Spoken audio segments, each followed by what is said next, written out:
नमस्ते अनि सबैजनालाई स्वागत छ मेरो नेपाली सादा रेसिपी। आजको रेसिपीमा मैले चाहिँ बरी अनि कि मसेura तपाईहरुले जे नामले चिन्नुहुन्छ, हाम्रोतिर चाहिँ बरी भनेर चिनिन्छ। यो तरकारी एकदमै मिठो हुन्छ। मैले तपाईहरुलाई यही सिकाउँदै छु। मैले चाहिँ गुहियाको अनि सेमीको दाल अनि कालो मासको दाल अनि एक दुईवटा रातो दाल पनि मिसिएको छ। मैले दाल पिसेर र यो पिडालुलाई बनाउँदै छु। यो मेरो चाहिँ लामो खालको गुहिया छ। तपाईहरुलाई चाहिँ जस्तो खालको गुहियामा पनि बनाउन सक्नुहुन्छ। म चाहिँ सुरु गर्छु। मैले चाहिँ यहाँनिर 1 पाउ जति कालो दाल लिएको छु अनि थोरै मैले फेरि सेमीको दाल मिसाएँ अनि एक दुईवटा रातो दाल पनि मिसिएको छ। केही फरक पर्दैन। मेरो चाहिँ यो कालो दालसँग ल्याउने बेला मिसिएको र मैले चाहिँ मिक्सरमा पिस्दै छु। तपाईहरुले चाहिँ जाँतोमा अनि मिलमा पिसे पनि केही फरक पर्दैन। मैले चाहिँ यसैमा पिस्दै छु र मैले अहिले नै यसमा पानी राखेर पिस्दै छु। तपाईहरुले चाहिँ यदि जाँतोमा अनि मिलमा पिस्नु भयो भने पिठोलाई पछि पानी राखेर लेडो लेडो गराएर मुस्न सक्नुहुन्छ। मैले चाहिँ एकचोटी पिसेर अलिकति पानी कम भयो फेरि पनि पानी थपेर पिस्दै छु। तपाईहरुले चाहिँ यही मिक्सरमा पिस्नुपर्छ भन्ने छैन। तपाईहरुसँग जे सामग्री छ त्यसैमा पिस्नु होला। तर पिठो चाहिँ अलिकति मसिनो नै हुनुपर्छ। धेरै मसिनो पनि चाहिँदैन। जस मुस्न मिल्ने र यो लेडो बन्न मिल्ने जति पिस्नु होला र चाखीमा जाँतोमा तपाईहरुले जे भन्नुहुन्छ त्यसैमा पिस्दा पनि हुन्छ। मेरो चाहिँ यतिको भइसक्यो। मैले चाहिँ सबै पिसेर सकिसकेँ। अब गुहियालाई राम्रोसँग यसको बाहिरको बोक्रा छिल्नुहोस्। यसरी मैले चाहिँ चक्कुले तसार्दै छु। यसको कालो भाग हुन्छ यो यसको बोक्राभरि राम्रोसँग तसार्ने, त्यसपछि पानीले सफा गर्ने।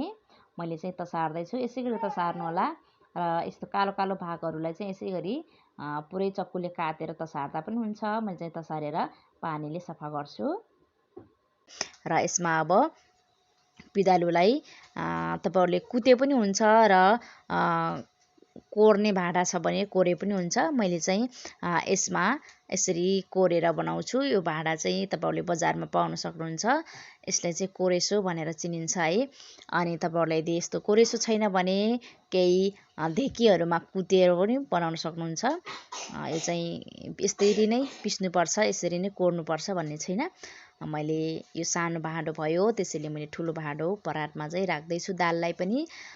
अनि यो गुहिया अनि कि पिडालु कोरिएको भागलाई पनि राख्दै छु र अब यी दुईवटा मिक्स गरेर एकदमै राम्रोसँग यसरी मुस्दै जानुस्। हेर्नुस् यस्तो भइसकेको छ। तपाईहरुले चाहिँ पानी राखेर मिक्सरमा पिस्नु भयो भने चाहिँ तपाईहरुले यसमा त्यो गुहियासँग गराउने बेला पानी राख्नु पर्दैन। यदि तपाईले पिठो मुस्नु भएको छ भने चाहिँ यसलाई गुहियालाई राख्दै पानी राख्दै मुस्नु होला। मैले चाहिँ बनाइसकेँ र मैले यही बोरामा सुकाउँदै छु। तपाईहरुले चाहिँ गुन्द्रीमा अनि मान्द्रोमा सुपामा जेमा सुकाए पनि हुन्छ। आफूसँग जे छ त्यहीमा सुकाउनु होला। मैले चाहिँ बोरालाई सिलाएर बनाएको छु ठुलो भाग, त्यहीमा सुकाउँदै छु। र यो चाहिँ धेरै ठुलो ठुलो नबनाउनु होला। सानो सानो बनाएपछि सुक्न एकदमै सजिलो हुन्छ र यसलाई चर्को घाममा सुकाउनु पर्छ। मैले चाहिँ चर्को घाममा बसेर नै बनाउँदै छु। यसै गरी सबैलाई बनाएर सक्छु र यो बरी चाहिँ बर्खा मासमा भन्दा हिउँद मासमा एकदमै राम्रो बन्छ। मैले चाहिँ सबै बनाइसकेँ, हेर्न सक्नुहुन्छ। अनि यो चाहिँ मैले 3-4 दिन या 5 दिन यानि कि नसुकुन्जेल एकदमै खरङ खरङ नहुन्जेलसम्म मैले चाहिँ यसलाई सुकाउने छु। यसलाई चाहिँ बिहान चर्को घाममा सुकाउने र साँझ पख चाहिँ घरभित्र लगेर राख्नु होला। 4 दिनमा चाहिँ यो मेरो बरी मसेura तपाईहरुले जे नामले चिन्नुहुन्छ। मैले चाहिँ हाम्रोतिर चाहिँ बरी पनि भन्ने गर्छ र मसेura पनि भन्ने गर्छ। यो चाहिँ 4 दिनमा तयार भइसक्यो। मैले चाहिँ पुरै चर्को घाममा सुकाएको र यो हिउँद मासमा चाहिँ 4 दिनमा सुक्यो।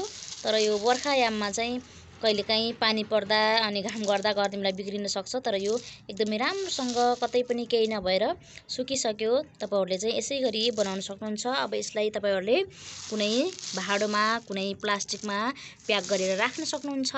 तपाईहरुलाई आजको यो रेसिपी कस्तो लाग्यो, जस्तो लाग्यो त्यसलाई सुझाव दिनु होला।